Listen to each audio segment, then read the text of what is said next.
Hello everyone, this is Lori Smith on Spreaker here. Glad to be here. Haven't done a show for a while, and just glad to be back. I like to do shows speaking out against child abuse, taking a stand against child abuse, and usually have to do them when I can fit them in. I do a lot of shows on Blog Talk Radio as well, and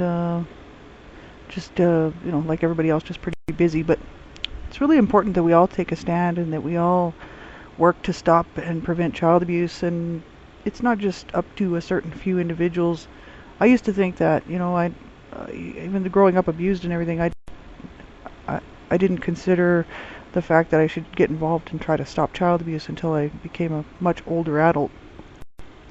Even though I hated it, I hated what happened to me, I hated what happened to a lot of my friends, and I hated what I was seeing in the newspaper, the articles and what I saw on TV, the television reporters talking about certain cases in the news, children, any number of children dying at any given time or ending up in the hospital due to abuse and abuse-related injuries. And growing up the way that I did, of course, it always was in the back of my mind that, I was very thankful that there were people out there that were doing something, anything to help stop child abuse.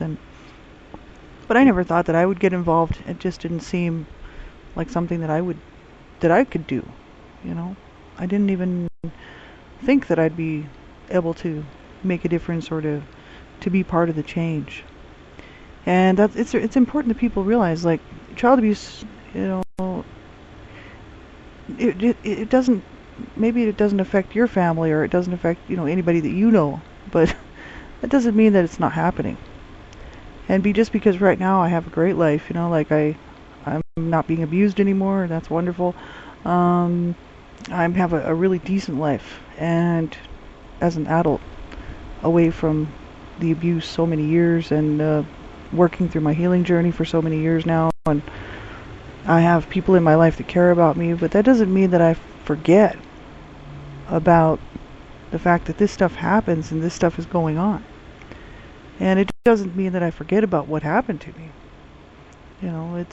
I'm not, and I never could be really in denial. I mean, I used to go for periods of time in my life where I could actually not think about it too much just because I was busy or just not thinking about it. A lot of times I was using drugs when I was younger, and that certainly helped,